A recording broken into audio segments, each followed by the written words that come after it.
Nous avons déjà ici environ une cinquantaine d'implantations françaises, dont 6 sièges sociaux. Alors il y a des grands noms d'entreprises, c'est des grosses entreprises, Air Liquide, Thales, Alstom, Areva également, Bouygues qui a construit par exemple le siège de la gendarmerie royale à Surrey. Nous avons également des banques et des compagnies d'assurance, et puis tous les produits cosmétiques que vous connaissez, ils ont des filiales, L'Occitane, Sephora, Louis Vuitton, Hermès, Lacoste, Chanel, et j'en passe.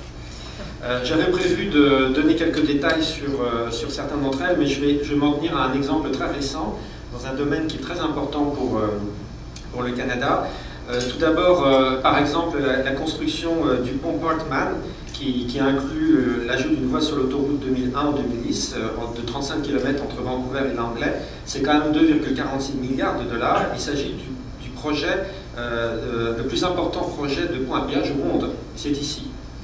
Et ça a été fait par 2 sociétés françaises qui ont remporté l'appel d'offres, Aegis et CS Group.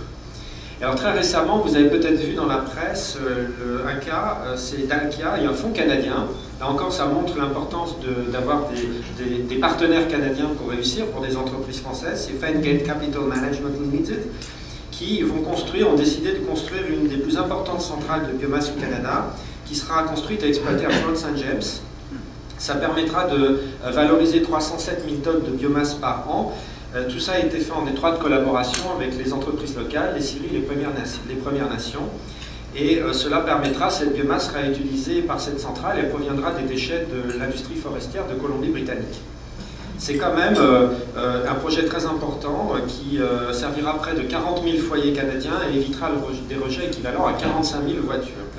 Ce qu'on appelle le CETA en anglais, l'accord économique global entre le Canada et l'Union européenne. Il a été conclu ce mois-ci entre Stephen Harper et le Premier ministre, le président de la Commission Barroso. Et c'est un accord qui est extrêmement important. D'abord, c'est le premier accord qui a été conclu entre 2 pays du G8 de cette nature. L'Union européenne est évidemment en train de négocier également des accords avec le Japon et les États-Unis, mais ils sont loin d'être arrivés à un état d'avancement aussi important qu'avec le Canada. Donc c'est vraiment le Canada qui a été choisi en premier pour conclure des négociations qui ont tout de même duré 4 ans.